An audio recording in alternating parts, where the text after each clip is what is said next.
Tyreek Hill has set early retirement plans ahead of time while Joe Mixon is trying to end his career early. This is the Fumblerooski podcast by Power Radiate and Secret Weapon Consulting. I'm Adam Wright with CJ Medeiros, and we do have a great show planned for you guys tonight.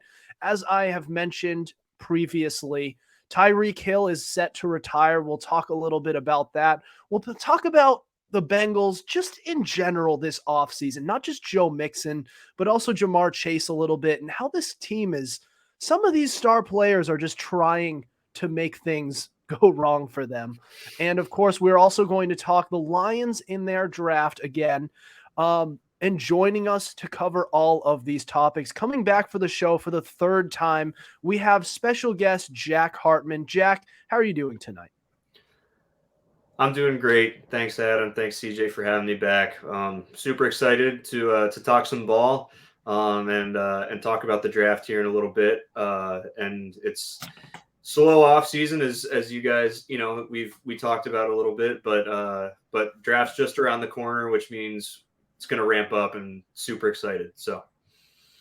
Absolutely, man. I cannot wait to cover the draft. It's always a great time. And we have a co-host here, CJ. You know me, I'm a big draft guy. Like every 10 seconds during April. I'm surprised he hasn't done it enough. I'm pretty sure it's just because I've let him know that it pisses me off that he keeps doing that. But next week. Yeah. Next week. All right. Well, we're going to jump right into it. So Tyreek Hill has announced on a recent podcast that he is going to retire in 2025 when his contract with the Dolphins ends. And I don't know about you guys, but when I thought about it, I mean, the more I think about it, the more it makes sense for Tyreek. So this is a guy who just in his play style, he relies on his speed, right? Once that goes, then he's not the same player anymore. But so I think that's a really good idea for him. And, he'll be 31 once his contract is up. He's playing in Miami. I mean, that's practically a retirement home. Great place to hang up the cleats here. So, and he seems to enjoy himself there. Ever since he's been there, he's said nothing but nice things. He's making friends with all the players. He's having a great time over there. Not that he didn't in Kansas City where they were winning every other year, but this is a fairly competitive ball club, and they could win a Super Bowl in the next couple of years. So this is a pretty solid decision for him if he does decide to go through with this. And, he probably won't be the same player if he does play past 2025 when he's 31. So I don't know about you guys, but I think this is a good decision for him. Jack, do you want to go? No, go ahead. Oh, huh. Well, this is something. Now, the thing is with Tyreek Hill, as a fan of an AFC East team, I applaud this. But I swear to God, if he's lying, I'm going to cry.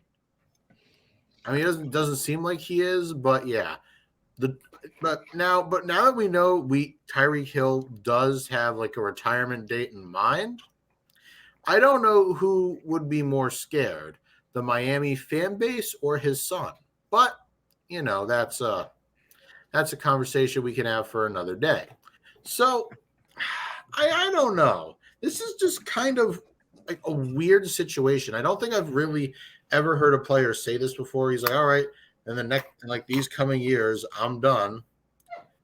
It's just, I'm honestly kind of at a loss for words. Like, this is so unprecedented. And I want to pose a question to you guys. What do you think the odds are that he's lying? I don't think that he's lying. I think he could change his mind. I mean, what are the odds that he changes his mind? I think that's the best way to put it.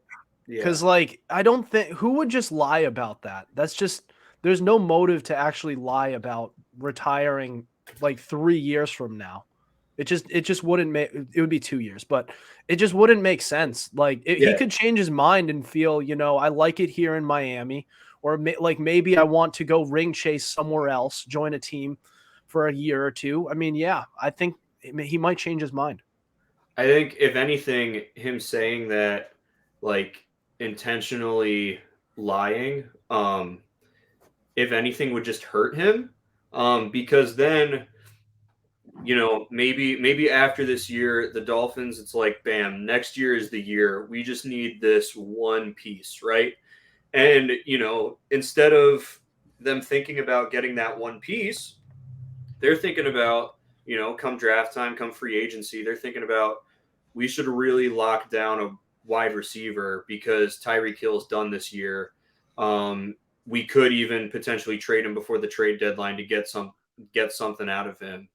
So I feel like if anything, if he were, the only angle that would be the reason for him to lie about this is to hopefully encourage the Dolphins to, be a little more aggressive in getting guys to compete. But I think if anything, he would just be hurting himself by doing that, because I think they'd just be trying to find, okay, how do we live life beyond Tyreek Hill in this situation? Yeah. The only example of something like this that comes to mind is, and this is kind of crossing sports, it's Kevin Durant. When he was 30, he was on the Golden State Warriors at the time, and he said that he wanted to only play till 35 and he would hang it up. He's 34 right now. I'm not sure exactly when his birthday is September 29th, which would mean he's turning 35. That would mean this upcoming season is going to be his last. So I don't know if maybe he changed his mind, or maybe he was just saying that and he forgot, but maybe that's kind of a type of situation. He's just kind of talking and he's just feeling himself right now. He's feeling the place he's at. Also, what do you think about what this says about the place that he's in now in Miami? The fact that he says he wants to retire after his contract ends. Does that speak to Miami in a negative manner, or maybe a positive where he's happy and he wants to end on a high note? I'm just trying to think about that here. I could see it going both ways. Like on the one hand, yeah, most guys, most of the really, really big guys, but I mean, guys in general, but the really, really, all pro, Pro Bowl, those big name superstar dudes, they always want to get that one more ring before they retire. And normally it's pretty obvious that's the thing that's keeping them from retiring. You look at Brady. I mean, Brady's an interesting situation because he did come back. But the reason that I think that he didn't hang it up after, he left the Patriots and went somewhere else is because he was like, I want one more ring, and to stick it to New England a little bit, and Bill Belichick. But you look at all across sports, the reason that Tim Duncan waited so long, he wanted that one more ring when he was with the Spurs, so a lot of guys. So I think in a way it could be negative because it just, he's saying that without there really seem like, in a way, him saying that also implies that he's not sure the Dolphins are ever going to get there. But also at the same time, it could just be, it could be looked on the positive, just like, I've had quite the career. I'm really enjoying my time here, and I want to go out on a high note where I'm one of the highest paid wide receivers in the league. I have a max deal. I'm not bouncing around with these 1-year deals like Odell Beckham Jr. is right now, and just really, really go out on a high note and enjoying Miami, So I really think it could be looked at either way, just depending on, what perspective you're looking at it from.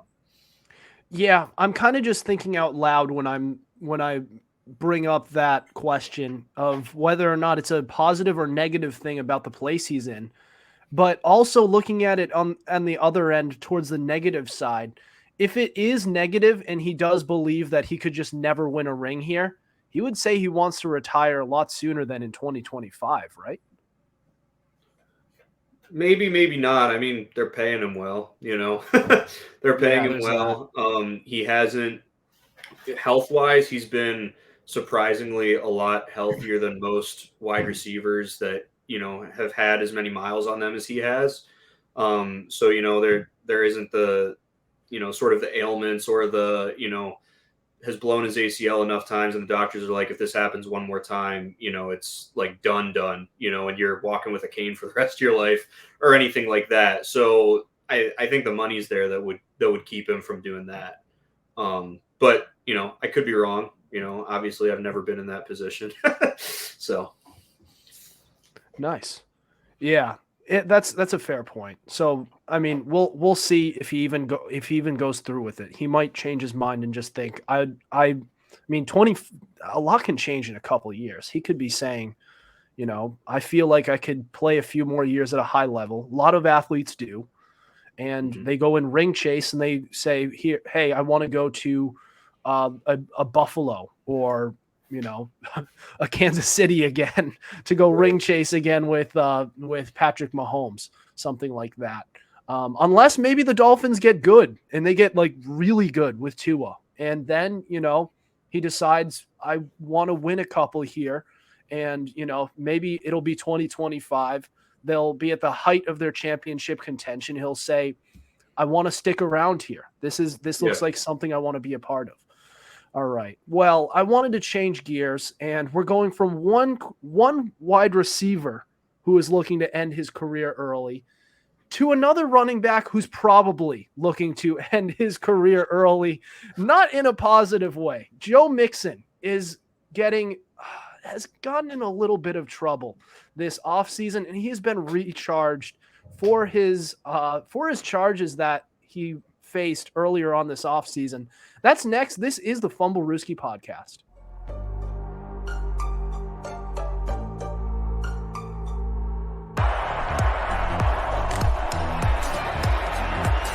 Here's Edelman broken up, and the pass is no sign yet. Edelman comes down with a football. They're saying it's a catch. It's caught! Diggs! Sideline! Touchdown! Unbelievable! Swings it way down the field to Watkins! Sammy Watkins for the touchdown!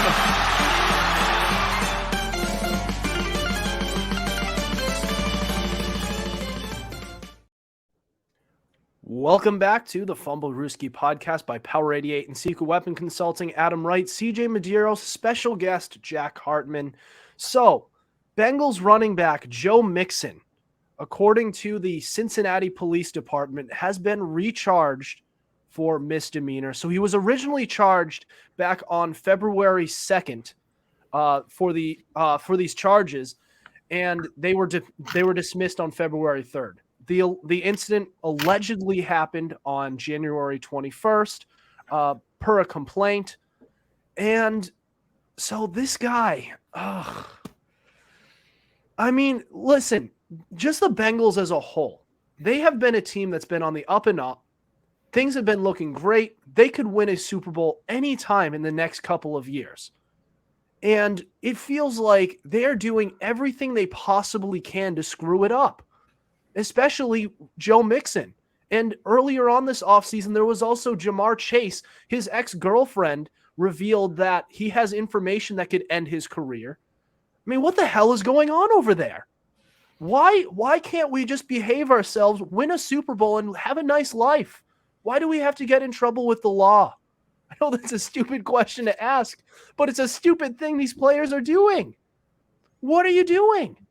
And we were talking a bit off camera about this, me, CJ, Jack, before we were starting. I mean, it's not just the Bengals. There's other players as well. Alvin Kamara got in trouble last Pro Bowl with beating somebody up before or after a game. I forget when. I think it was before. But then he was on camera bragging about it. What are you doing? Like, he's one of the star players in this league. People, fans, children look up to this guy. And he is sitting here on camera bragging about beating somebody up. It really is unbelievable, especially for these Bengals who, like, everything is going great. Why would you try to ruin it? But I don't know what you guys think. I'll throw it to you, Jack. Yeah, I mean, I think this just looks a lot like what the Raiders have been for like the last 5 to 7 years. Just always sort of finding tools that, you know, are good at their craft, but they aren't good people off the field, and not necessarily caring about the other stuff, or just having a blind spot to this stuff when it comes to it. So when it comes to the Bengals specifically, I just think that this is just the reason that this is different and it's getting talked about more and more recognizable with the Bengals themselves than it was with the Raiders is that the Bengals are good. You know, and that, you know, I mean, it wasn't too long ago that, you know, the Raiders, you know, Henry Ruggs got arrested for, you know, for the driving. You know, they had guys like Vontaze Burfict, who, you know, was notoriously bad person on the field and off the field. But at the same time, he did come from Cincinnati, you know, so I think that there are just a few teams, you know, Las Vegas, Cincinnati, Cleveland, more, you know, more as of late, that just, you know,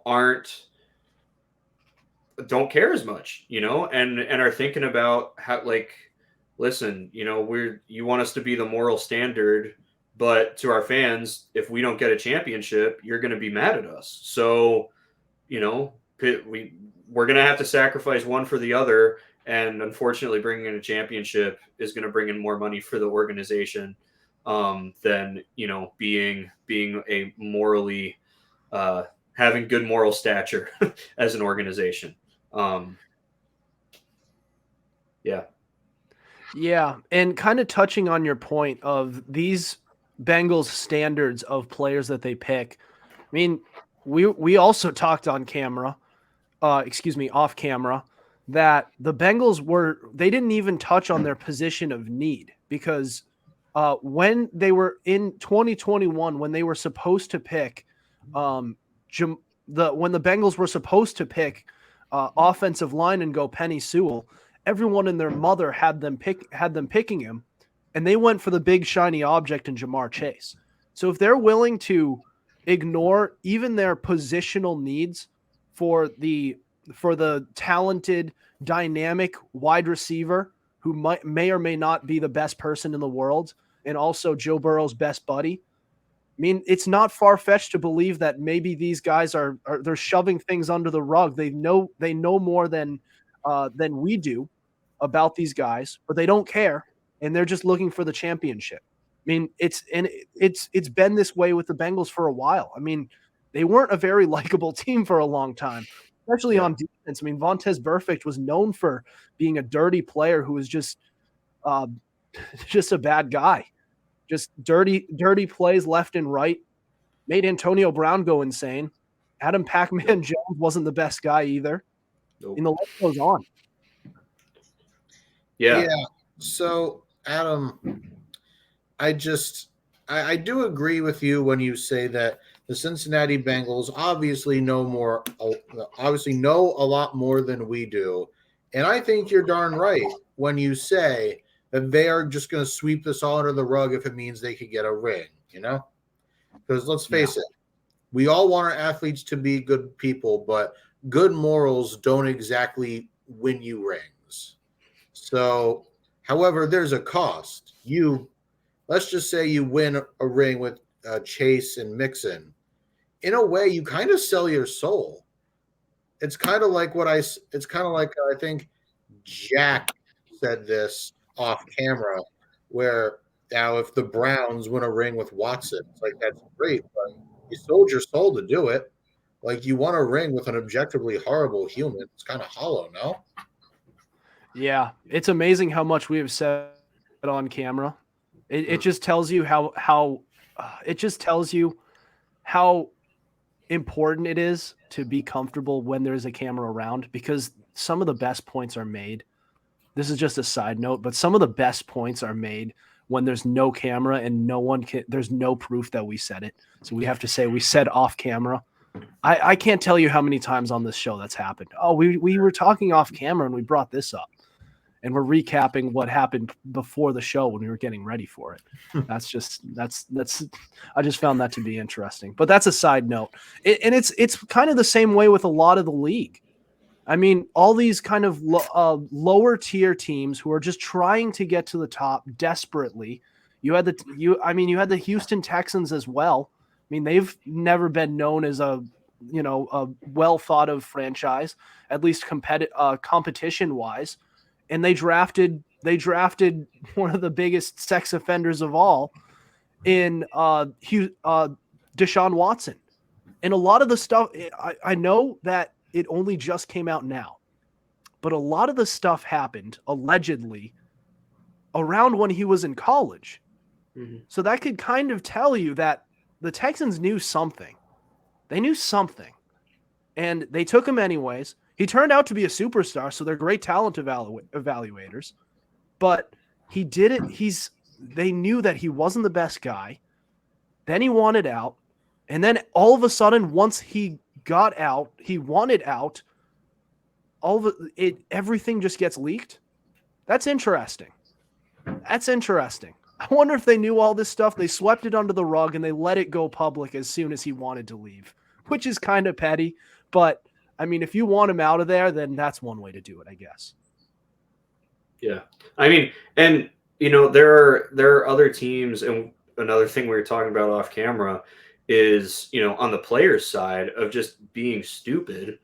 There have been teams there are guys that have issues off the field when they're in college who slip back in where they're going to get drafted. But at the same time, you always know they're going to get drafted, like Micah Parsons was one of those. He had some serious allegations against him, not just allegations, like things that he actually did and were proven to be true that were like, holy crap, like, oh, like this is not good.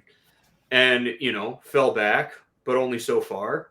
Still got taken in the first round by the Cowboys.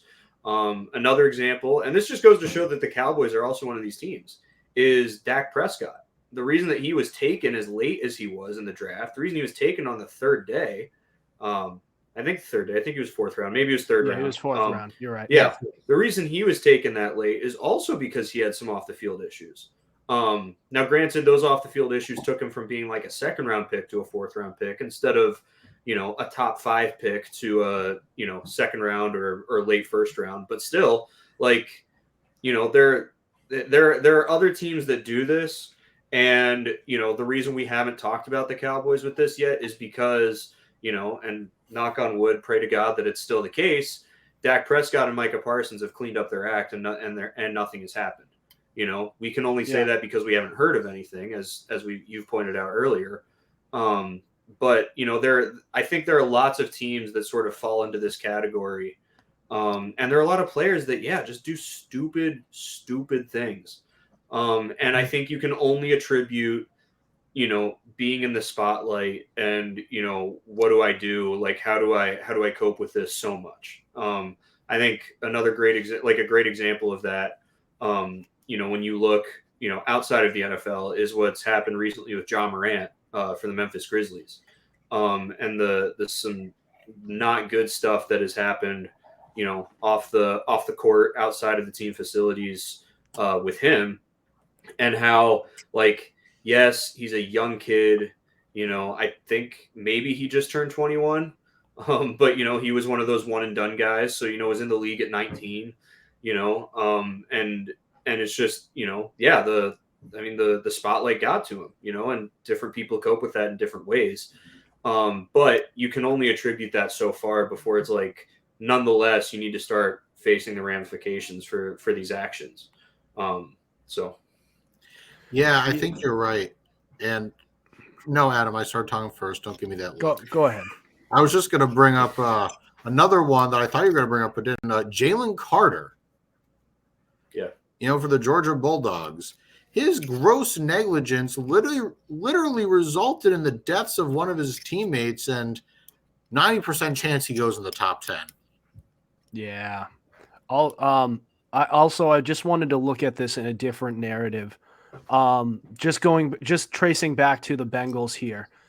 With all of this happening, do you think there's any chance that the Bengals in the first round or even second round go running back? Because I've been thinking that they should go corner because they've filled pretty much all their other needs. So if they went corner, it would make sense because they don't really have a legitimate number one guy. But if they went Bijan Robinson at number one, it's a pretty good rushing attack that he leads, especially with that revamped offensive line. Or they could go second round and take Jahmyr Gibbs. Yep. He would go early in the second round, but you could still trade up. So that's a possible route they could take. If that does happen, then that basically proves that everything that's happening is true. Would it not? Yeah. Yeah. There are some other guys that are going to be available even later that are serious talent. That CJ, I'm sure you know about these guys. You've been doing your draft analysis or pre-draft analysis, but you have guys like Deuce Vaughn out of Kansas State, Sean Tucker out of Syracuse, my guy. I'm a Syracuse fan. Or what about Rashawn Johnson? The guy who backs up Bijan Robinson, who could start in his own right. Yeah, there are a lot of running backs that I think I'm always weary of taking a running back in the first round. With the Chiefs win in the Super Bowl, I think since 2000, looking at the highest rusher for the Super Bowl champion, they've all been paid under $4,000 a year. Part of that's because of not letting guys get to their get to that second contract where with running backs where it gets dicey, but also just because the first round running backs you got to be careful about that because you're sacrificing elsewhere. So I like the idea of Cincinnati taking a corner, maybe taking an offensive lineman, just because it's shown. I mean, they revamped their offensive line after their Super Bowl season, right? And look at Joe Burrow is still running around for his life, so maybe they learn a little more and not only revamp, but let's get some depth there. But I really think that it makes sense, especially because they lost Samaje Perine in free agency. They definitely need more help at that position. So, yeah. And also to your point about running backs, it's just such an easy position to address. It feels like you can plug in any guy off the streets and they will produce. And it's pretty hard to be bad on the rushing side because a lot of guys can run the ball effectively through the draft. I mean, us as Patriots fans, me and CJ, the Patriots' top running back was the fourth round pick. And right. Damian Harris before him, their previous number one running back, he was a third round pick. And I think the worst of the three of the past few running backs that they've had was Sony Michel, who was the first round pick. So It's not to say that the running backs don't pan out at the first round. It's just there's more important positions to address. There's just some positions you just don't take in the first round. You don't take a guard. You don't take a center. You don't take a running back. You just don't do that because you can do that in later rounds and still get the same production. Absolutely. But tackles, quarterbacks, wide receivers, corners, even safeties to an extent, those are positions that are hard to replace. Tight end as well, but that position is falling off so fast. The art of a great tight end, the Rob Gronkowskis of the world, those are falling off, and it's sad. But the position's so top heavy.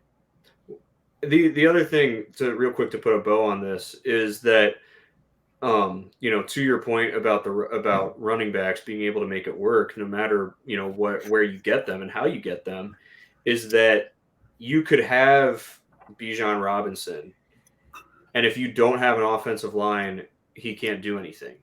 I mean, I think a really great look at that is Najee Harris the last couple of years with the Steelers. Don't get me wrong, he's been productive, and he's been insanely productive considering how atrocious the Pittsburgh Steelers offensive line has been as of late. Got better last year compared to the year before, but still, but if you've got an offensive line that is solid, you can make anybody look good, who knows, maybe Isaiah Pacheco was just, the diamond in the rough that nobody knew about.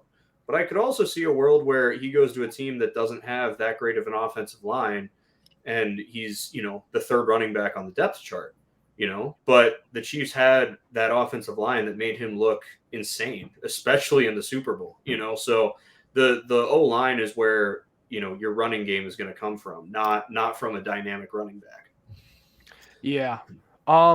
So now that we are on the topic of the draft, I want to transition into that real quick with our next segment, which is Jack's guest segment. And we are going to talk about the Lions taking with the number 6 overall pick and how that selection could be the linchpin that will shape the entire draft class this year. That's next. You won't want to miss it. This is the Fumblerooski podcast.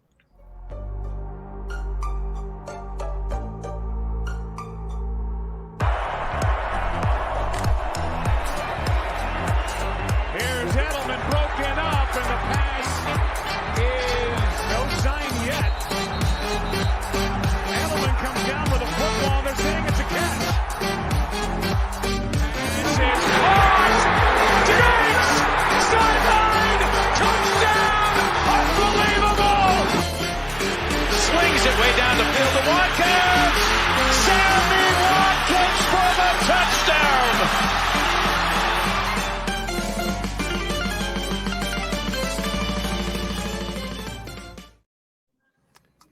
This is the Fumblerooski podcast by Power 88 and Secret Weapon Consulting. Adam Wright, CJ Medeiros, special guest Jack Hartman.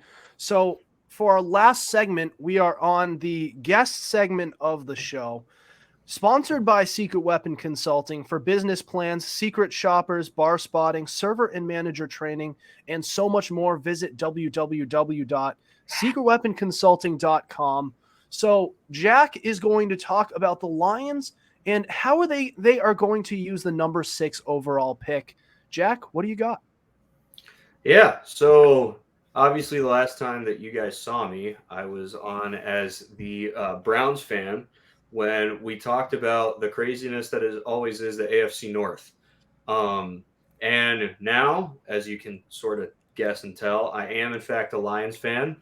It had a lot to do with, obviously the Deshaun Watson situation. I'm not going to get into that a ton, but if you want to know the details, feel free to, DM me and I'll talk to you about that. But to get into where we are right now, the Lions are sitting at the number 6 overall pick in the draft, courtesy of the Rams that they got in the Matthew Stafford trade, which, depending on which side of that trade you're looking at, you might think the Rams won that trade because they did get the Super Bowl, but you also look where they are now, and they sold their soul for that Super Bowl, and the Lions have gotten insane production out of Jared Goff, much more than every single person thought when that trade went down.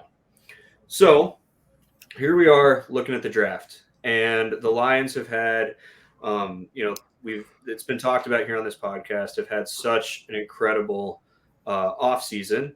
Granted, as Adam keeps stating, they did have a lot to work with, but you got to give them credit for, as it appears to the eye right now, making the most of that, and not necessarily doing anything to really mess that up.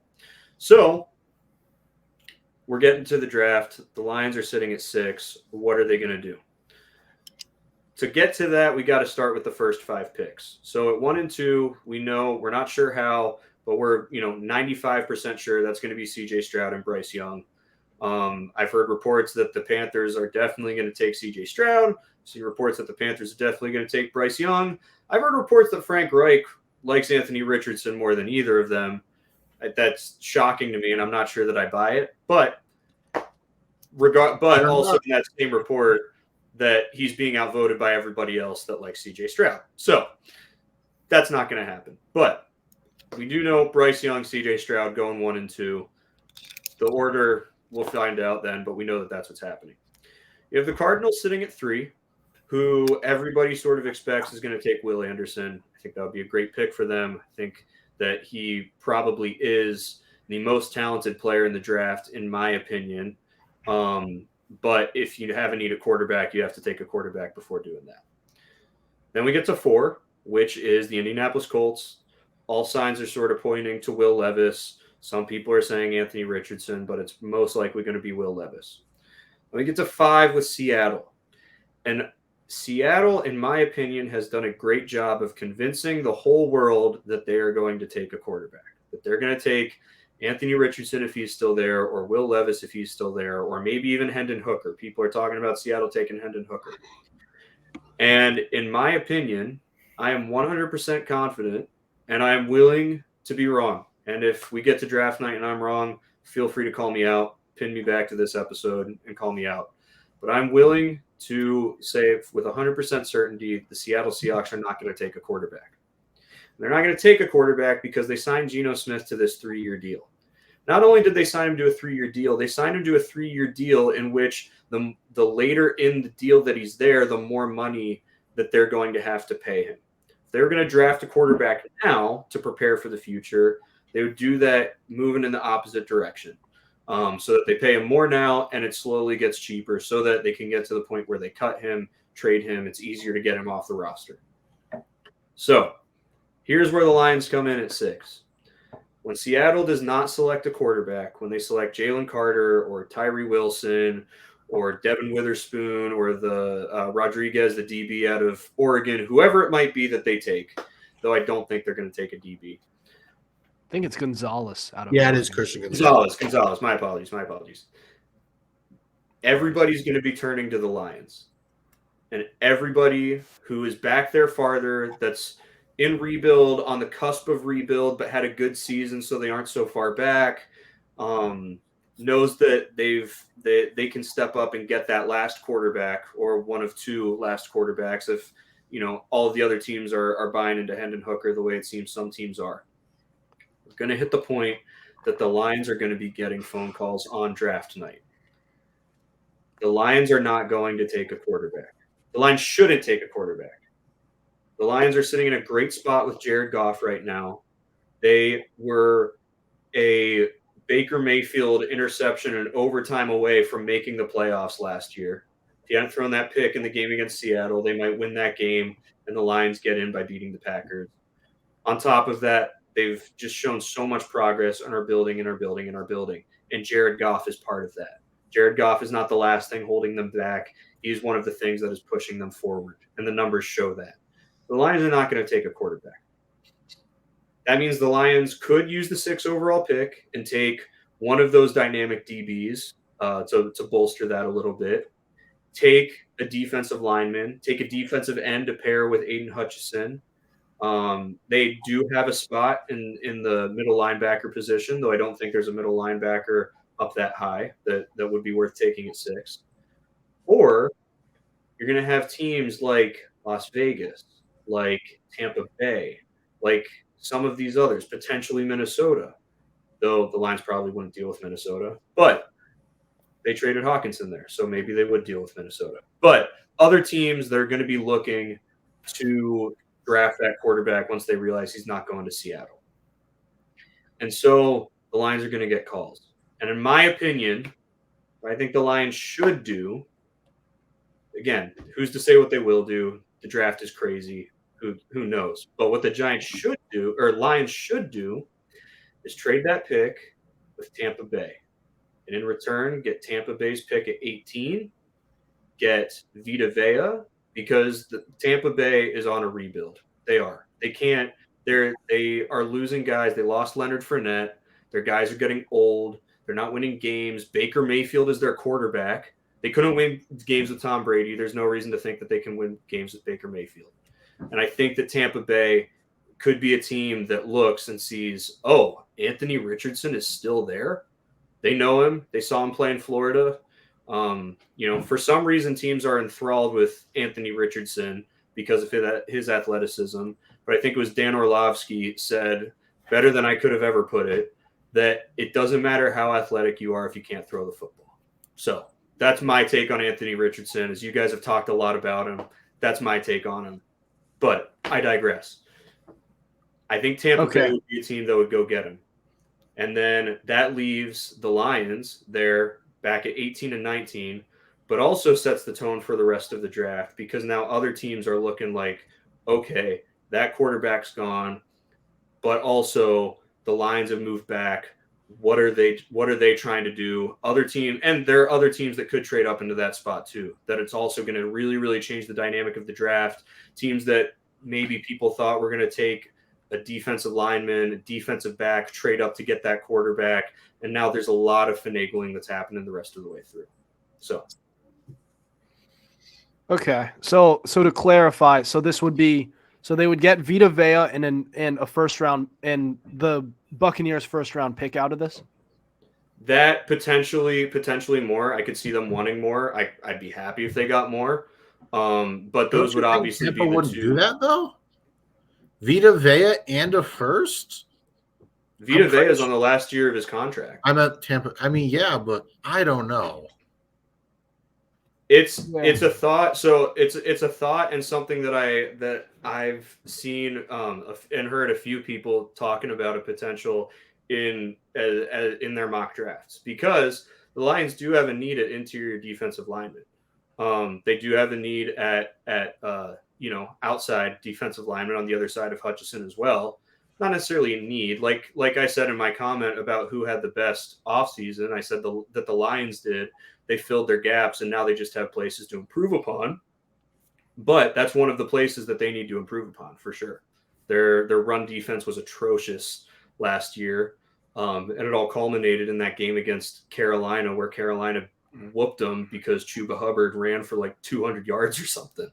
So I think I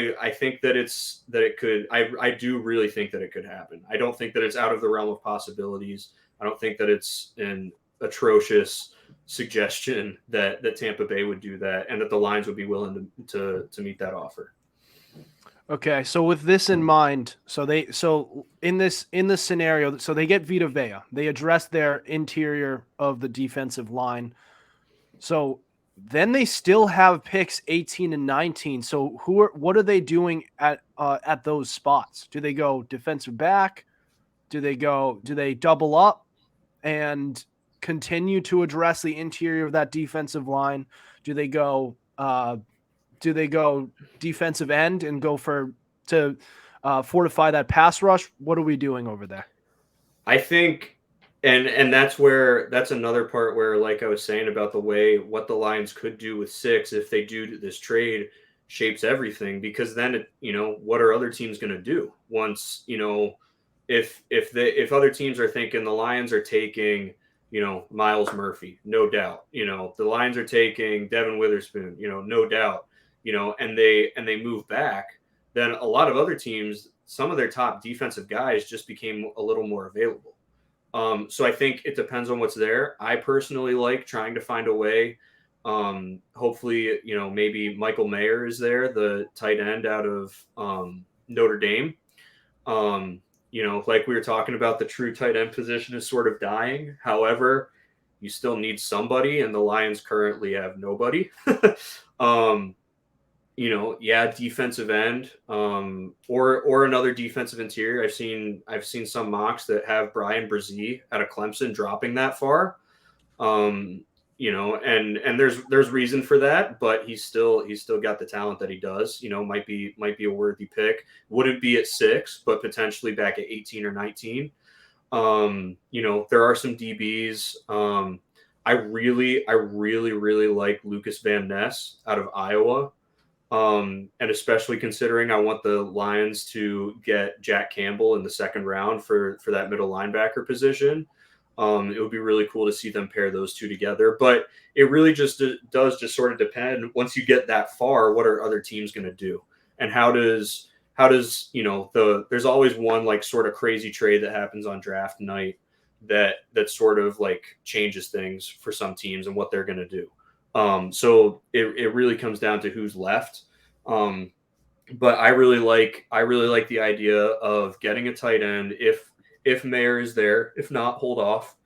And finding a defensive lineman, whether it's D end or D tackle, to fit in there, because this draft is also littered with talented DBs, especially at corner.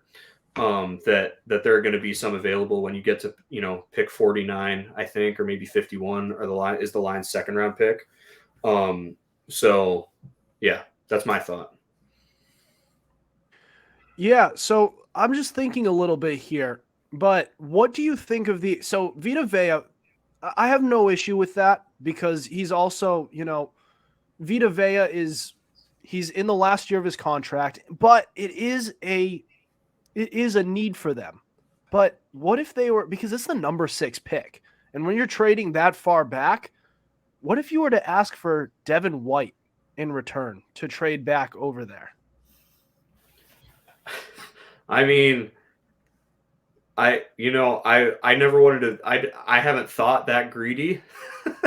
I've always thought more, with that pick, with that potential trade, get Vita Vea their first and a second or third as well. But hey, I would love first and that. That would also be an insane combo to get. And then you're looking at, you hit 18, 19, and you do get, Brizzy for sure to fortify defensive interior. And, you're able to get Lucas Van Ness. I've seen somewhere Miles Murphy for some reason drops really far back. Or there are other edge rushers. But I mean, that also, I think either way you go, you're winning in that situation. So. Oh yeah, definitely. And you would not, it would, call me crazy, feel essentially like you're drafting with 3 first-round picks, because not only are you getting the guy that you need, Vita Vea, because you need a tackle on the interior to really be able to hold down that running game for opposing teams, but you also get still 2 first-round picks out of it, which you already have.